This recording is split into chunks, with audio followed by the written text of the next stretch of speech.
Boa noite, pessoal. Eu sou a Rose. Eu dou treinamento para inspetor de solda nível 1. Muitos de vocês já me conhecem. E o Davidson também, meu marido, dá treinamento para inspetor de solda nível 1. Hoje eu vim aqui para sanar algumas dúvidas quanto à prova de 30 meses de recertificação, né? Essa provinha de 30 meses, ela é feita quando o profissional na área de soldagem, né, o inspetor de solda, ele não justificou aí dentro do prazo os 30 meses que ele precisa justificar, os 30 primeiros meses. Aí ele tem que enviar uma sua carteirinha, uma comprovação de trabalho nesse período para a Fundação Brasileira de Tecnologia de Soldagem. Quando você não faz isso, você faz uma provinha de 30 meses. E o pessoal está perguntando como que é essa provinha. Eu fiz essa provinha, me recordei de algumas questões e coloquei aqui para vocês terem ideia de como que é a prova. Não é uma prova difícil, ela justamente não é difícil por se tratar de muito do nosso dia a dia. Ele fala o seguinte: o critério de uma determinada norma para desalinhamento máximo permitido diz o seguinte: para a espessura de metal de base acima de 9,5 até 19 milímetros, o desalinhamento máximo permitido é 0,25% da espessura do metal de base. Considerando que estamos inspecionando uma chapa de 9,5, encontramos o desalinhamento de 4 milímetros, essa junta está. Então, vamos fazer a conta. Então, eu vou pegar o 9,5 e vou verificar um quarto, porque 0,25 é um quarto. Então, um quarto de 9,5 vai dar 2,3 milímetros, né? Então, o desalinhamento máximo é 2,3. Se o desalinhamento é 4 milímetros, então está reprovada essa junta. Questão número 2. Em uma soldagem onde a temperatura de pré-aquecimento está sendo controlada através do lápis térmico, o mesmo fundiu somente em um membro da junta. Tal indicação já é suficiente para o inspetor autorizar o início da soldagem? Não, isso é falso. Por quê? Ambos os membros da junta devem estar com temperatura superior a deve estar com temperatura superior ao lápis, ao valor do lápis. Então, ambas têm que ter fundido, não somente uma, tem que ser as duas, tá? Então, é falsa essa afirmação. Questão número 3. Então, são questões assim que você vê que é muito assim do dia a dia, dá para a gente pegar direitinho e fazer sem muita complicação. Analisando o desenho a seguir, assinale a opção que contém uma dimensão fora da tolerância especificada para abertura de raiz. Então, a nossa abertura de raiz, ela está aqui, ó, é 4 milímetros, né? A tolerância para abertura de raiz é essa aqui, ó, mais menos 0 e mais 3. 4 menos 0 vai dar 4. 4 mais 3, 7. Então, você tem aqui que vai de 4 a 7 milímetros. Letra A, 6. 6 está entre 4 e 7. 7 está entre 4 e 7. 5 está entre 4 e 7. Então, a resposta correta é a letra D. Por quê? 3,5 está abaixo de 4. Então, está fora da tolerância. Ok? Próxima questão aqui. Essa questão aqui, ela está falando dessa foto que está aqui. Nessa foto, você tem aqui, na foto da solda abaixo, podemos identificar qual descontinuidade. Então, ele está se referindo a essa descontinuidade aqui, ó. Aqui, ó, você tem uma falta de fusão, né? Por quê? Porque aqui eu estou vendo que é uma solda de raiz e faltou fundir um lado. Você está vendo o nariz da solda aqui nessa região. Então, não pode ser concavidade, porque a concavidade significa que não fundiu dos dois, que fundiu dos dois lados, e a solda está abaixo do metal de base. Não pode ser falta de penetração, porque somente um lado da face da raiz está exposta. Deposição insuficiente também não pode, porque é uma descontinuidade da face. Então, aqui é uma raiz, então não pode. Então, a resposta certa é a letra B, é a falta de fusão, tá? Questão número 5. Os valores da corrente de soldagem e tensão de soldagem informados em uma IES pode variar das faixas, fora das faixas indicadas no documento em função do consumível utilizado e da habilidade do soldador e desta forma serem aceitos pelo inspetor de soldagem.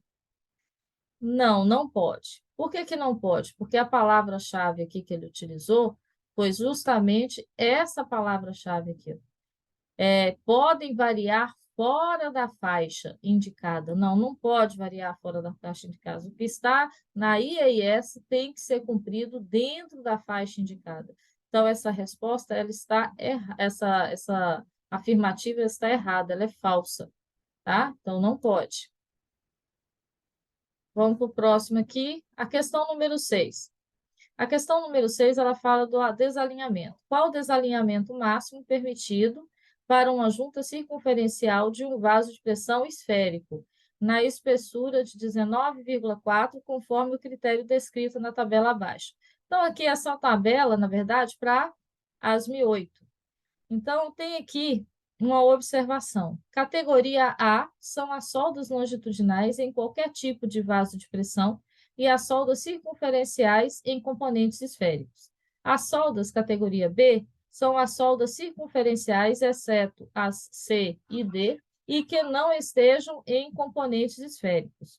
As soldas de categoria C são as soldas em flanges e pescoço, e as soldas de categoria D são as soldas entre pescoço e o corpo ou tampo.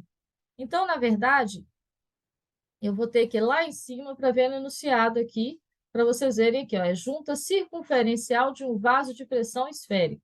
Se a junta é circunferencial, a categoria A são para as longitudinais e qualquer tipo de vaso de pressão e as soldas circunferenciais de componentes esféricos. Então, essa é a nossa categoria, vai ser a nossa categoria A. Então, eu estou nessa daqui, ó. Então, vai estar aqui, ó, né? Vai estar nessa coluna aqui. Qual que é a espessura? A espessura é 19,4. 19,4 vai estar aqui, ó.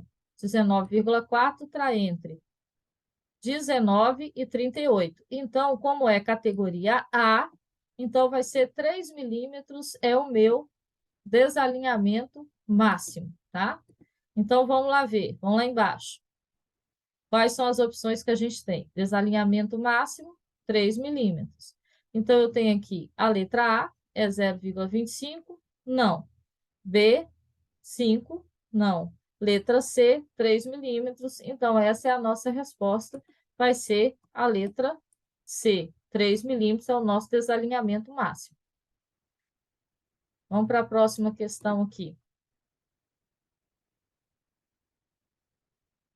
A próxima questão, ela trata do volt-amperímetro. Diminuindo um pouquinho. A instalação do alicate volt-amperímetro para medição de tensão mostrada na foto a seguir está correta? Então, vamos analisar a foto. Na foto, você tem aqui o negativo, o preto está no negativo da máquina, o vermelho, o cabo vermelho aqui do volt-amperímetro está no positivo da máquina, o volt-amperímetro, ele está conectado corretamente, o preto aqui, ele está no comum e o vermelho está no volt, né? Então, ele está aqui na letra V da contínua, então está tudo correto aqui para fazer a medição do volt-amperímetro, né? Conforme a gente vai ver aí, então a letra A é a nossa resposta correta. Vamos para 9. Vamos para a questão número 9. Assinale dentre as opções abaixo a descontinuidade encontrada somente na raiz de uma solda, de uma junta de topo soldada. Bem, junta de topo soldada. Ele quer somente da raiz. Trinca. Trinca é comum a face e a raiz. Então, não pode ser trinca. Abertura de arco. Você pode ter abertura de arco na face e na raiz. Ao contrário do que muita gente pensa, que a abertura de arco é só da face, não é. Por quê? Você pode fazer uma contrassolda e nessa contrassolda você pode abrir o arco ali na raiz e ter uma abertura de arco na raiz. Concavidade. Você tem concavidade somente na raiz. Porosidade. Você pode ter na face e na raiz. Então, a resposta certa aqui é concavidade. Ok? Próxima questão, a 10. E a última. Eu só selecionei aqui umas 10 aqui que eu lembrava e para colocar aqui para vocês ficarem tranquilos, tá? Questão número 10. Analisando o desenho a seguir, quais as medidas máximas e mínimas limites poderão ser aceitas para a altura da face da raiz, considerando a tolerância de mais ou menos 2 milímetros? Então, como é que eu vou saber a minha face da raiz nesse local? Você vai fazer o seguinte, questão número 10. Analisando o desenho a seguir, quais as medidas máximas e mínimas limites poderão ser aceitas para a altura da face da raiz, considerando a tolerância mais ou menos 2 milímetros? Então, você vai pegar aqui 12,7, que você tem aqui a preparação e a penetração da peça. Penetração, 12,7. Preparação, 10 milímetros. Então, você vai pegar 12,7, que é a espessura da chapa, menos 10, você vai ter aqui um valor de 2,7. Esse 2,7, você vai acrescentar 2,7 menos 2 milímetros, que vai ser igual a 0,7. Você vai pegar 2,7 novamente, mais 2, que vai ser igual a 4,7. Então, na verdade, as nossas tolerâncias serão essas aqui, ó. As nossas tolerâncias vão ser de 0,7 até 4,7. Então, a letra A, de 0 a 2, está errado. A letra B, de 0,7 a 2,7, está errado.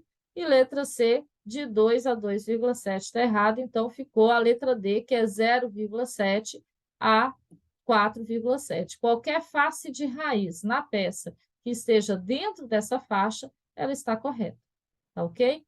Espero ter ajudado aí vocês, inspetores.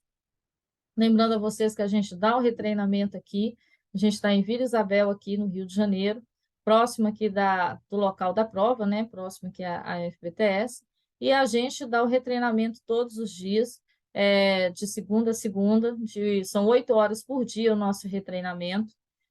Eu sou certificada tanto pela FBTS quanto pelo Senai, e o Davidson também é certificado pela FBTS e pelo Senai. Então, eu vou estar fazendo até prova de recertificação já esse ano, novamente, tanto no Senai quanto na FBTS. Estamos aptos a dar esse retreinamento justamente por isso, porque nós passamos pelas provas, a gente conhece a prova, a gente treina com a mais, assim, que a gente mais pode passar em termos de precisão, para que vocês não estranhem a prova e vão fazer a prova com máxima tranquilidade. Aqui a gente tem hospedagem no local do treinamento, né? É bem aconchegante, é tranquilo aqui o local, é bem descontraído, e vocês serão bem-vindos aqui para fazer o seu retreinamento e vocês vão ter sucesso. O índice de aprovação nosso é excelente, o pessoal que treina aqui gosta muito, tá bom? E eu vou deixar aí para vocês aí no final do vídeo os nossos contatos, e precisando a gente está às ordens, tá? Fiquem com Deus, um abraço.